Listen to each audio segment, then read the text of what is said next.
individuals that are really influencing young people today. We've been at this for quite a while now, and we've learned a lot along the way, and we want to share some of those things with you today. Now, I have a little bit of feedback. You know, is that due to the fact that you have me not muted on your end, or do you hear that repeat? No, you're clear, so go ahead, sir. Okay. I will try to mute Sure. everybody else. Okay. So let's move on. Right here, you can see the title of this, like Binoy said, is "What Things Kids Wish You Knew when Addressing Pornography." And if you have any questions throughout this presentation, feel free to ask them, and we'll try to kind of answer them as we move forward. So here we go. I just want to start off by saying I have a problem with porn. I got a problem with porn. Okay, that's just a confession I need to make right away. I got a problem that 56% of divorces involve one party having an obsessive interest in pornographic websites. I got a problem that pornography is directly correlated to negative perceptions, attitudes, and aggression towards the opposite sex. I got a problem that pornography can decrease your interest in relationships with other people and actually increase your appetite for more porn. And I got a problem that viewing pornography releases the same addictive chemicals in your brain as heroin and cocaine. I got a problem with that. And I think you should too. And I think you do, actually. And that's why you're here. You are here because you have a problem with this and you want solutions. And we've come a long way in society. We've learned a lot about addiction and the brain over the years, especially in the last decade or so. And but I want to kind of take you back in history a little bit and kind of show you where we've come. And it's a little humorous, actually. But check this ad out. Can you all see this? This was an ad for cocaine toothache drops back in the 1800s. So if you had a toothache, the doctor would prescribe to you cocaine toothache drops. I think everyone here listening has probably had a toothache at one time in your life, and if you haven't, then I'm super jealous. But for everyone else, we've all had this, and can you imagine your doctor pulling out of the drawer, some tablets for cocaine, saying, "Hey, try this. It'll make you feel great. It'll make you forget you have teeth," right? Well, of course not. Obviously, that's not going to happen today because why? Well, we know better. Science has caught up with truth. And that happened throughout our history several times. Here's another thing that happened. This is an ad for nursing mothers, encouraging them to drink more alcohol because the benefits of alcohol, the alcohol would actually pass through their bodies and onto the nursing child, right? Makes sense, right? Well, after seeing a bunch of drunken babies stumbling around mid-crawl, they stopped doing that one as well. So yet again, science had to catch up with truth. And here's another one. This one was not so long ago. This was, and maybe some of you remember some of this debate. Actually, the doctors used to prescribe cigarettes and nicotine and tobacco for individuals because they claimed that it soothed the nerves and it cleaned out the lungs. Well, it certainly does something for the lungs, but it sure doesn't clean them out, right? We had to learn, science had to catch up with the information, the knowledge that we soon arrived to, that tobacco and cocaine and alcohol can be harmful to the body, that they can be addictive. And in most cases, not can, it is harmful to the body. And we are in a similar debate today regarding the topic of pornography. We're learning more about the brain now than ever before, and we're learning that pornography can actually lead to addiction. And that was kind of a huge realization in our history in science, because we learned that not all addictions come from chemicals that you put into your body, which kind of makes sense the more we learn about addictions and behavioral addictions. So to give you a little background about Find the New Drug, I was in college with some roommates, and we were talking about this, pornography, and how prevalent it is, and how much it's influencing society around us. And we kind of thought to ourselves, well, why aren't we talking about this? I mean, we were just barely scratching the surface of some of the science that was being discovered and kind of researched, and we were kind of realizing, now wait a second, there's something here, and nobody knows about it. Nobody understands the harmful effects of pornography, really. So we started an organization called Find the New Drug. And this was something that we did in college, kind of on the side, but it quickly became something that took over. And we've been doing this for a few years now, and like Mino said, we've kind of gone around educating young people specifically on the harmful effects of pornography. And in doing so, we have learned that we've discovered a lot of things as we work with these young people, as we educate them, and as we get emails from them, hundreds and thousands of emails from these teens all around the country and all across the world, and we come across some very important information that adults and parents need to understand. There's kind of a gap between the younger generation and the older generation due to the fact that this is a completely different issue today than it was back when some of you were in school or growing up. And so part of our effort, along with educating young people, is to help parents understand how to deal with this. And we'll get into that. But I first want to kind of ask the question, what we get a lot of times, why youth?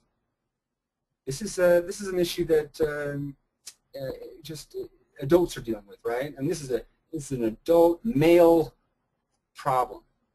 Why are we talking to all of the youth that we can?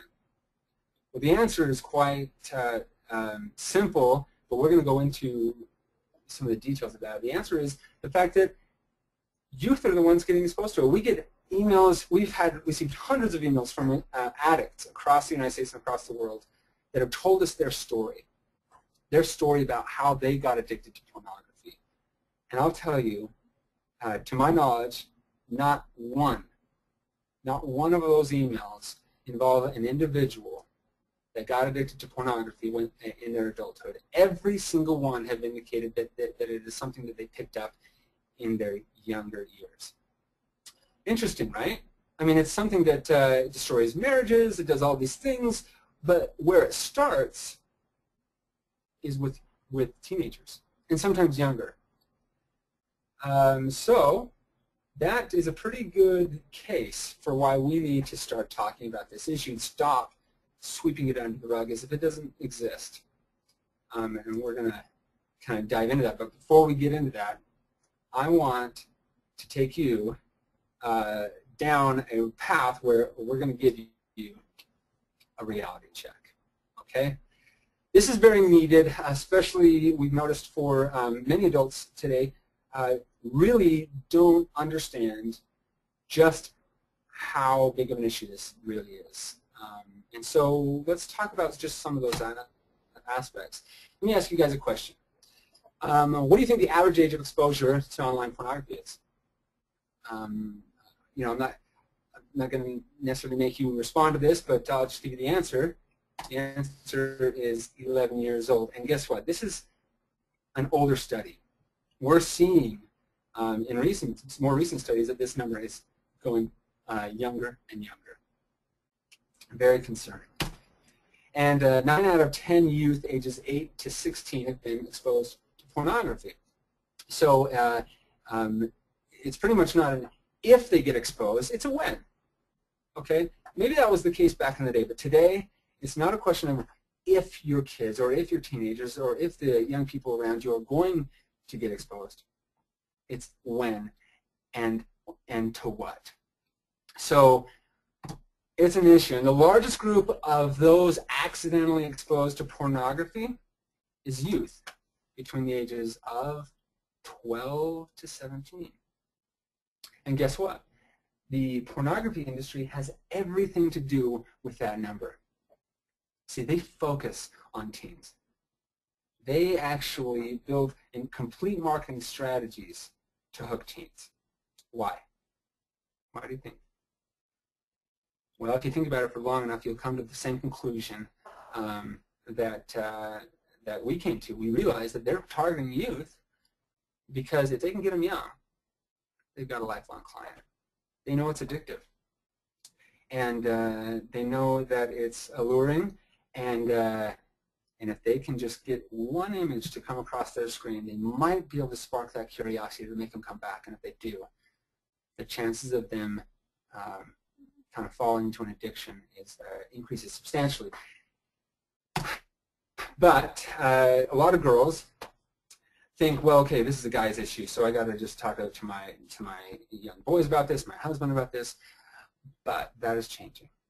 An increasing amount of females are becoming addicted to pornography. In fact, over 30% of all traffic to pornographic websites come from women. Now you might be thinking, what? How is that possible? Well, it's not the same kind of pornography that men are necessarily attracted to. It can be, but for the most part, women are attracted to more story-driven, more emotionally based stories with pornography involved and intimacy. This is because the pornography industry finally realized, wait a second, we are missing a huge market here. Let's start developing content that speaks more to the female gender, and they've done so over the last decade, and they are seeing the results. Now, this is an interesting statistic that many of you may not be aware of. Did you know that 79%, nearly 80% of all unwanted exposure to pornography happens right there in the home, in your home? See, most parents think, okay, well, this is something that is happening elsewhere. This is something that they're getting access to at their, under the bridge or in the alleyway or wherever. And although those may be true, but you can see the actual number is that the vast majority happens in the home. So this brings up a very important something that we need to pay attention to as adults and parents, that we need to protect the home. If we can minimize that number, we're going to have a lot easier time dealing with this with our teens and our families. Now, this is a lot different than it was for you, correct? I mean, think about it. What is the main difference between what you went through as a child compared to what teens today are going through? The internet. 1993 changed the game forever when the internet launched. Now, this is something that that has brought us so much good, and we have been able to do that. In fact, we're doing this entire webinar because of that innovation. However, it has also brought some negative consequences, as we well know, and pornography, the pervasiveness of pornography and how available it has become is in large part due to this innovation. And so we need to be aware of this. We need to kind of dig into what that means to us in our homes and how we can protect ourselves. We always say that pornography, the success of the pornography industry really exploded after 1993, and it's really due to 4 main reasons, and we call it the 4 A's. Number 1, it's accessible more than ever. In fact, look at this. Pornography is coming in through televisions, through computers, through movies, through cell phones. Now, let's talk about that last one for a second, cell phones. This is a huge area where teens are getting accessing pornography. Why? Because it's in their pocket at all times. They're walking around with access to this material at all times.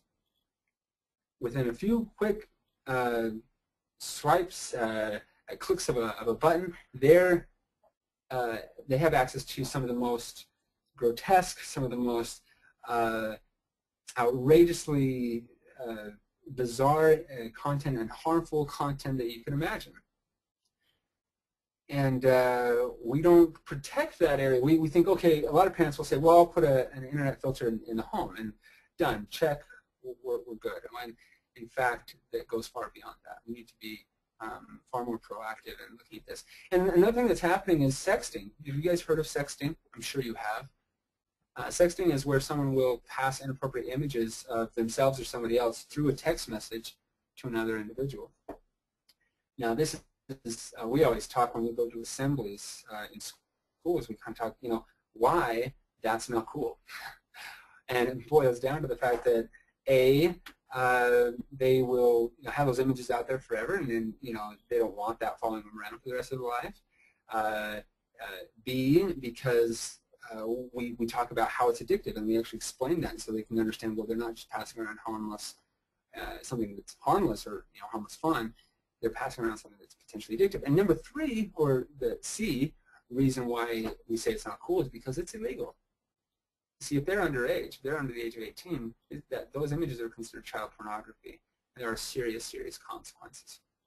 In fact, we talked to a kid out of Texas that was actually convicted, or he was charged with child pornography because he sent an image, a sexting image, through a text message. So he is dealing with that, and he may be dealing with charges of being on the sex offender list for the rest of his life due to that, and that is not worth it, bottom line. But getting back to the list, the 4 A's, number 1, accessible, number 2, it's affordable. More affordable than ever. What does that really mean to a teen? It's free, right? You can, like I said earlier, you can get access to this at any time for free, as long as you have an internet-enabled device. That's a lot different than having to purchase the magazine from across the counter and kind of cross those social barriers that no one really wanted to. That's different than kind of going to the dark alley and kind of having to kind of hide this. It's so easy to cover your tracks today, and it ever has been. So this is spread like wildfire, and it's really taking over a lot of the lives of many teens. The next one is that it's anonymous, and this is a really tough one, because this is really what fuels the addiction. The fact that these individuals that are addicted to pornography think, well, nobody knows. You see, if you smoke, you smell like smoke. If you drink, you act drunk. But if you look at porn, the effects are far less noticeable in the immediate aftermath. So this is a huge one. And the last one is obvious. It's addictive. But we put it in there because we didn't know that before. You see, the topic of pornography for many, many years was one of moral preference. Some people thought it was harmless and it was no big deal. Other people thought it was completely wrong and bad and you shouldn't do it. But it was kind of left up to personal preference, and that's why the debate never really progressed past that, because it was kind of like to each their own. Well, not anymore. Today, there is a significant amount of scientific research that indicates just the opposite, that it is, in fact, very harmful, that it is very addictive, similarly addictive to other hard drugs that you might find, the same chemicals that are being released, and we're going to talk about that. So these are the 4 A's. This is why it became such a big issue. But let me show you now, because some of you might be thinking, I don't know, maybe you're thinking, well, okay, I get that, but how? I mean, how is it addictive? Well, it starts with this guy, the brain. I'm not going to bore you with all the details, but I will say this. Everybody's brain has what's called a reward pathway. You see, when you're doing something good, something that makes you feel happy, like hanging out with your friends or listening to music or whatever, that pathway is activated, and your brain releases pleasure chemicals like dopamine or other opiates. When those chemicals get released in the reward pathway, they give you a good feeling that makes you, well, it makes you want to repeat the behavior, right? And that's good, right? If you eat a good meal, it makes you kind of want to eat another good meal the next day. But here's the trick. That happens when you're doing cool stuff like, riding a roller coaster or eating at your favorite restaurant, but it also happens when you're doing not so cool stuff like taking drugs. The chemicals in drugs force your brain to activate that reward pathway, and over time the brain, it becomes overloaded with those chemicals, and there's a lot of harmful effects because of that. And that's why they call it getting high. You feel good while those chemicals are getting released, but then when you come down off of that high, you don't feel so good, and all you can think about is wanting to kind of put those chemicals back into your brain, and so you use again and again and again and again, and it doesn't take long before you're hooked on that high. In order to just feel normal, you have to get that fix. But if you're feeling great, what's the harm in that, right? Well, first of all, you're not releasing those chemicals naturally. Second of all, you're flooding your brain with them so that now the things that you used to love to do don't do it anymore. They're not releasing enough chemicals. So you start choosing drugs or an addiction over your friends because you have to feel that high. And here's the kicker. So the brain, this is kind of describing that release of chemicals in the brain, like releasing serotonin, dopamine, epinephrine, and oxytocin, and these chemicals are released when viewing pornography. It goes in through the eyes. You don't inject it, you don't sniff it, you don't smoke it, you don't inhale it. You see it, and that visual stimulation triggers the same release of those chemicals. And again, they are natural chemicals. You need those chemicals. However, when they are abused in the sense of an addiction, in the sense of an overload, such as doing pornography or doing drugs, that's where your brain starts to receive the harmful effects. Okay? Now let me show you kind of where addiction hurts us the most. The frontal lobes. You see, over time, if you continue to participate in addictive behaviors, the frontal lobes of your brain can actually shrink. Now here's an image of an individual that suffered from addiction. Look at that. You can see just how harmful addiction can be. Okay, for real. Now, where does the addiction hurt us the most? In the frontal lobes, but where is that? Right there. Do you know what the frontal lobes are? What they're used for? This is the decision-making area of the brain. This is where we weigh out pros and cons and think out situations and scenarios. So it's no wonder that part of the brain, those that are suffering with addiction, it's no wonder that they have a hard time overcoming that behavior because the part of their brain that's supposed to help them through that is damaged. So it's important that we don't go down that path of addiction for obvious reasons. Now, let's see, sorry. This next video, I want to show you a video here, and I'm going to have to kind of put the audio up to the screen, so hopefully you guys can hear this. But this is a woman named Dr. Pat Love. She is a renowned therapist. She's a public speaker and an author, and this is what she had to say about adolescence and pornography. Check it out. Often, one of the areas you don't often hear mentioned, almost like you don't bring it up in polite conversation, is adolescence and pornography. And we know it's prevalent. We know that young children are seeing pornography. It's frightening at how young our children are seeing pornography. What is especially frightening about this experience in the emerging brain, in a brain that's still formulating and organizing, is that it changes your sexual set point. It changes your sexual expectations. It changes the stimulation point. It alters your brain in a way that makes you crave more stimulation. You know, if you just think about the fact that our brain has to have stimulation. That's how it gets organized. We love stimulation. We love novelty. We love being entertained. We love anything shiny that's moving, it's interesting and makes us curious. We love that. You know, that's part of human nature. But if you add the sexual stimulation to that, it can be like crack cocaine with your brain. And we don't realize how dangerous it is. As parents, as adolescents, we have to realize what we're doing to our brain, how we're changing it. We're changing it in some ways forever. This is a wonderful instrument, this brain we've been given. And to alter it in that way, you want to do it with consciousness, not just abandonment.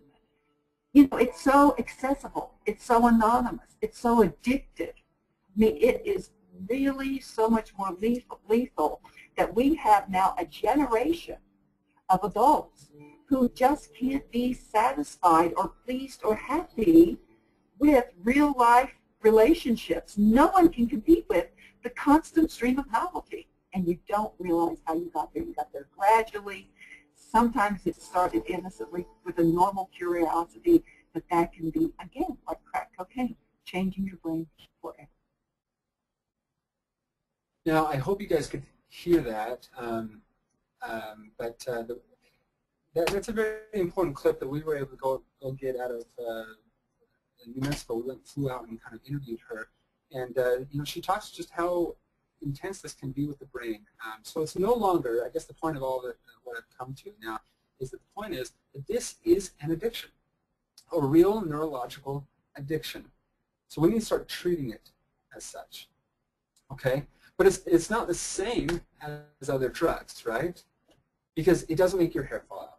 It doesn't make your teeth turn yellow. It doesn't kill you. So what are the effects?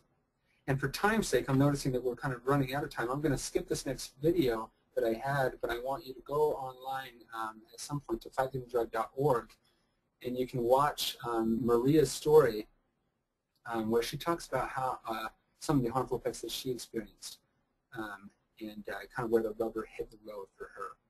But when I started moving past that, I wanted to show you just kind of a few of the things that pornography addiction can lead to. We don't have time to go into this, into all the details of what pornography addiction really can lead to. But I did want to just kind of throw up a slide that it can kind of help you explore some of these impacts. Now, we always say to the teens, why take the chance? Why risk it? It's not worth it. It's just like smoking. Every single puff you take increases your chances at a shortened lifespan and lung cancer. But science is showing us now that even after the very first exposure to pornography, your brain chemistry starts to change. Why chance it? Why risk it? Now, the good news is that the brain is incredibly powerful and incredibly changeable. So even though individuals might be deep down into an addiction, there is hope. They can fix. And it's all due to an awesome discovery in neuroscience called neuroplasticity, which means basically that our brains are changeable. It's something that we didn't believe in 10 years ago. This is something that we are discovering. We thought by the age of 21 our brains were locked in place and that was it. We're discovering that we can change and rewire our brain back to a good place. Now I want to talk about the industry. The industry is a huge, huge, huge powerhouse. You see these companies that are kind of falling on your screen: Yahoo, Netflix, Apple, Google, Microsoft, Amazon, and eBay. Well, according to a study, the pornography industry made more money than them in 2006 than all of them combined. They made $97 billion worldwide. And they have their sights set on teens for the very reasons that I explained earlier. They can get them young. They've got a lifelong client. And so we want to talk to you guys about some of these tactics. What are the marketing tactics of the pornographers, of the pornography industry? And let's go into those real quick. So number one, they use free teaser images. Okay, this is an obvious one. We understand it's something that's kind of like a little. You're on a potentially harmless site, but then in the corner you can kind of see something that kind of lures you in to then see more. And these images on their websites, they have quite a bit that's free, so you don't have to pay for it. If you get to some extent, they ask you to put in a credit card. But teens are surviving on these free teaser images because they don't have a credit card. And so this is one of their main marketing tactics. Get them hooked so that the second they have a credit card, they know where to spend their money. The second tactic that the pornographers use is innocent word searches. A quick example of that is Google. If you go to Google search and you are looking for images, so you go to the image search and you type in water sports, what do you think you'll find? Well, most people would think they would find something about jet skiing, boating, I don't know, something of that nature. When in fact you will find that in addition to pornography if you don't have a strict setting on your Google search set. So if you just have the default, kids are getting exposed to this in not even looking for it. Another area that they use specifically, and parents, pay attention to what we're saying here, because this, you need to understand the tactics to understand how to then protect yourself. Misspelled words, number 3. So I think these 2 examples have been taken down, but if you misspelled Google and accidentally put google.com, what would you find? Pornography. If you misspelled Facebook and reverse the A and the C, what would you find? Pornography. So they really, target these individuals that are kind of not trying to get to it, but accidentally finding themselves there, and then once they're there, they can likely kind of keep them there or get them to come back. Number 4, and this is one of the, that is particularly disturbing to me. It's called stealth sites. Now these sites are, for an example, there's an organization in Virginia, PTA, Parent Teacher Association, and Clay, PTA. Clay, can I Yes. interrupt? We are all getting messages that your microphone is getting too far away from the mouth. Could you just get it closer? Thank you. Absolutely. Can you guys hear me okay now? Yep, as close and tight and loud as you can. Thank you. Okay.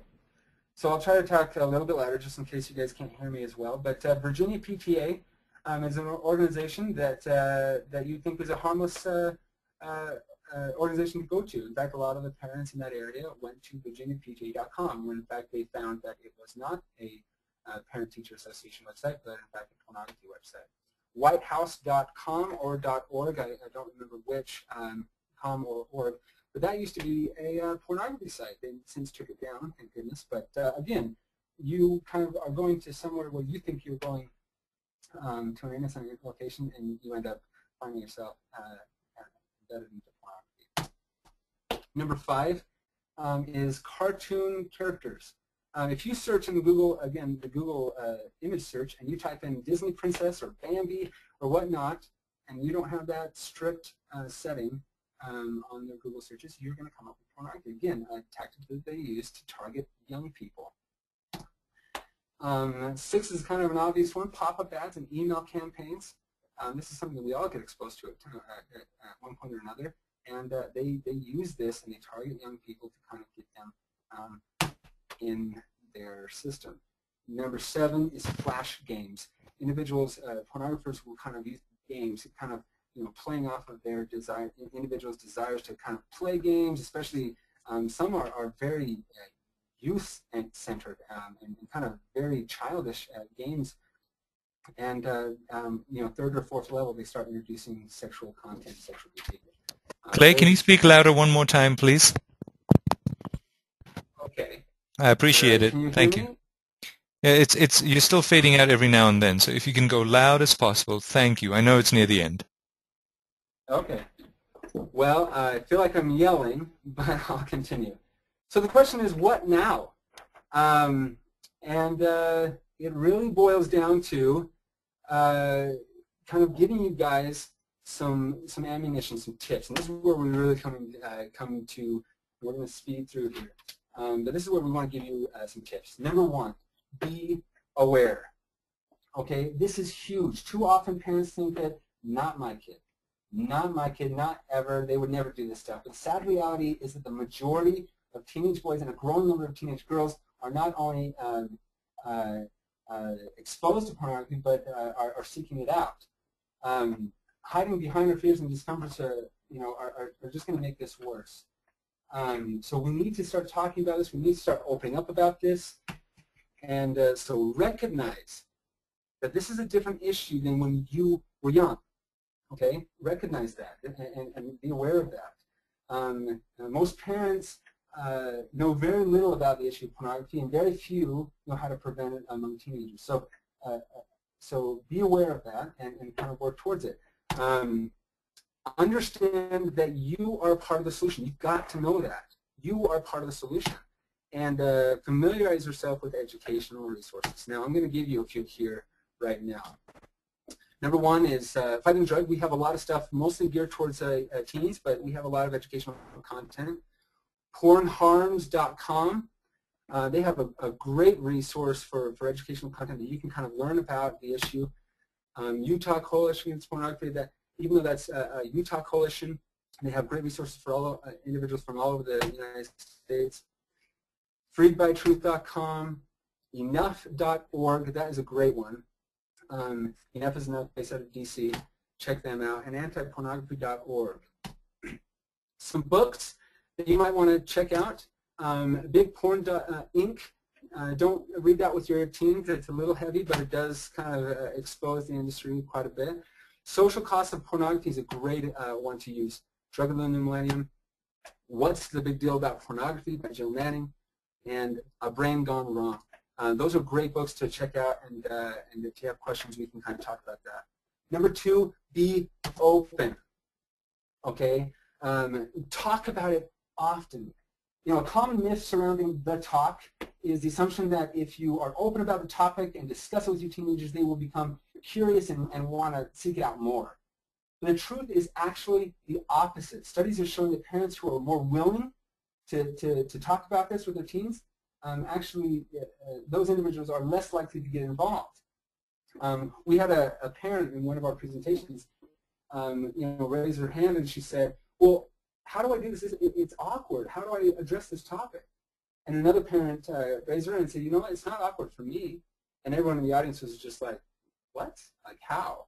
So what they did was they let her kind of take the microphone, and she kind of expressed, you know what, the reason why it's not awkward for me is because I don't remember the first time I addressed this with my team. It's been an ongoing discussion, and he now comes to me to talk about it. So that was a very interesting insight to that. Use appropriate lingo. Someone asked me, well, how early do I need to be talking to my teens, to my children? And I said, well, let me just give you some context. I have personally received emails, several emails, from people as young as 8 and 7 years old. So even though this is something that is primarily being an issue for 17, 18-year-olds, 16-year-olds, 12-year-olds, we're seeing it younger and younger. So you need to start the conversation earlier and use appropriate lingo. You might not use the word pornography. You might use, non-touch zones or private areas or whatnot that you need to talk about and kind of what's appropriate and what's not. But start early. It's a layered conversation. The days of well, we'll talk about it. The birds and bees discussion, the one-time thing. Those are over. We need to continue talking about this ongoing. Recognize your own imperfection and don't judge. That's a big one on this number 2, be open. Because think about it. Your teens, if they get caught or if they're coming to you and they feel immediately judged, which I can understand, it's your own flesh and blood, you don't want them to do things you don't want them to do, but that's going to push them away further than anything else. So don't judge. Be a listening partner. That's why we talked about how it's addictive, so you can kind of understand and empathize with the issue. Number 3, science and values. This is really important. Take what you've learned, take what your own personal family values in your home and apply them to the science that we've given you. Family values are incredibly important. You need to apply those to the science that's out there so they have a tangible why. Teens need a tangible why. Just like we give them drugs, we say, hey, don't do drugs because it's wrong, but also because it'll kill you. Well, let's talk about what it'll do to them on the scientific level so that they understand that as well. Education for that, we just for teens, we encourage our website just because it's geared for them. We're running quickly out of time, so I'm going to hurry here. Establish an agreement. The key word there is establish. Create an agreement and involve your kids in that decision, okay? Help them understand that we're a team here and we're trying to protect ourselves from these harmful things. So what do we think our agreement should look like, and involve them in that, and that they're gonna be far more receptive to following and not try to kind of get around that agreement if they were involved in that process. So set clear, simple rules for technology use. What is and is not appropriate to do online, and we always encourage encourage the teens to browse with a purpose. Go online and have a specific set of things that you need to accomplish and get off. The second you start perusing aimlessly is when you start to fall into the trap. Last one is supervise devices, okay? Install filtration software on all internet-enabled devices, not just your home computer, your desktop, but anything from cell phones to tablets to gaming devices. Install or use the factory preferences to be able to set that. Manage the settings. Make sure that you're blocking what you want to be blocked and that you can be aware of that. And avoid isolation. Make sure that the computers are kind of outside of areas that they are can kind of be alone and private. Get them out in the open. Protect without policing. This is a big one. Make sure that the teens understand your intent. Protect them without kind of policing them. And I think that's self-explanatory. We actually really encourage Nanny as one of those options. There are several more. We have a resources page on our website you can go to that will list several of these, but Nanny is top-notch. They are as good as it gets, and so and we appreciate them for this whole webinar. For those that need help, we're going to give you a few organizations that might help you in the recovery process. I apologize for speeding through this, but take note of some of those, and then you can kind of apply that to check them out and kind of use their services if needed. We are creating a free online recovery program for teens. We'll be launched in a few months, and that is going to be extremely helpful for those teens that are needing help that can't afford it. Thank you so much, everybody, for your help. We encourage you to become a fighter. Go online to our website and learn more. I appreciate it. Thank you very much, Clay. That was superb. And we have had tons of questions and nice comments thanking you are flocking in right now. To remind everybody, we will be posting this exact webinar back online, sending you a link so that you can see it, you can forward it. And because you were able to be on this specific call with us, Clay has been very kind, and he is providing to all of you a special link to a free book or a free tip sheet that says 5 tips to follow when talking to teenagers about pornography. So that will be made available to you as well as a thank you for joining us. And specifically, we're all here trying to help each other, raise our families, raise each other, help each other. And so for that, Clay, thank you very much for the gift, and we'll be sending out. At the same time, reminder, again, we will be making hopefully at least 1, maybe 2 webinars a month to help educate, share, and help all that are interested in taking care of their young ones, their loved ones, and their families. Now, yes, we did take some more time, and yes, some great input like, hey, we had a great build-up and not enough time at the end. I believe that this means that we can have multiple sessions on this, for there are lots of great questions. And what we're going to do is just allocate a few minutes to ask these questions, and then at the top of the hour, to officially close this down, what we will do is have the audio portion close for the webinar. We thank you all. At the top of the hour, we'll close the audio, but we will continue to stay online, and Clay himself will be able to see the questions, and we will try to address as much as possible and improve our response to the questions that we've had. We had tons of questions, so thank you very much, and thank you all for continuing to kind of fight the cause and help protect everyone. The question that comes up regularly, and I'm going to bring it out to you, Clay, to answer, and if you can answer this loud right into your microphone. The biggest question is, what do we do if we're already addicted? What do we do if we are already addicted? And that addicted means the we represents everyone in families and whatever. So what would you say? To the question, what do we do if we're addicted? Well, first of all,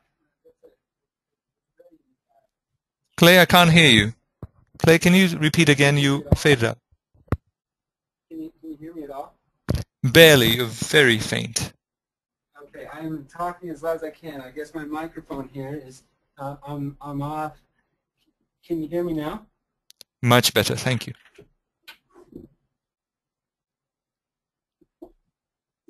I'm sorry, can you hear me now? You're still quiet. Okay. So basically, I was going to say that response is very it's complex, but I would say this, that if you're already addicted to this issue, to pornography, one of the main things you can do to help overcome this is open up to somebody, open up to a loved one. Specifically, if you have a spouse, which is difficult, I know, but this is going to help you more than anything. A clergy member, a bishop or a priest or a pastor, and a therapist possibly. What we're learning about the brain is that this is an actual addiction, and a lot of people are getting hung up because they think, well, I'll just take care of this in my free time or after hours. When in fact, if this has become an addiction, we need to treat it like an addiction and get help. And on our website, we have several organizations that can help you. But in a brief response to that question, I would say one of the main things is to recognize that it's something that you need help with and finding that help. Thank you. Another quick question related in that area. How do you know if a child is addicted? Because they probably would not admit it. No, you're right. Children probably wouldn't admit to have an addiction, but they're going to be. You're going to know that if they have an addiction, if you start to notice their changes in their mood, changes in behaviors, which is difficult because that's kind of called being a teenager, right? An influx in moods one way or the other, but really start to pay attention to the way that they're acting, and if they have not come out to you, if they have not opened up to you about this, you can kind of pick up on little cues. They want to be more isolated. They no longer enjoy the things that they used to enjoy as much as they used to. These are all signs of addiction, and you should pay close attention to those. If it's not, if they have come out to you and said, "Well, I'm just not sure," it really becomes evident if they want to quit but keep finding themselves returning. And that's the definition of addiction: is continuing to do a harmful behavior, even though you, despite the consequences. So I hope that answered that. Thank you so much. And there are so many great questions coming in, and we've really run out of time. I'm going to generally make a recommendation for everybody who's on this webinar. It seems like there's a flurry of issues and questions and topics, and because we've run out of time, we will try to answer as many of these questions. They're still coming in by the dozens, and many themes have come out. With your interest and support, we'd like to hold and have as many experts at the level of Clay and beyond come and help and provide some guidance, some help in forthcoming webinars. We'll also make sure that the audio works well. With that said, it is now at the top of the hour. We really apologize, but this has been a great use of time. It has also unearthed a lot of issues. We would like to now say that the audio portion is now over, and we would like to stay on as long as we can to help answer as many questions as possible, all via the questions and answer portion of GoToWebinar. Again, this has unearthed some great topics. We'd like to address them in forthcoming events. We truly wish all of you great success in fighting this battle. We have many loved ones we have to take care of, and at Nanny, we sincerely care about giving and helping, and we're glad that you joined us. You will be receiving an email with a link to the webinar and, of course, a link to the free gift that Clay and Fight the New Drug is providing. With that said, thank you, everyone. The official audio portion is now over, and we will talk to you online. Have a great day, and look forward to seeing you next month.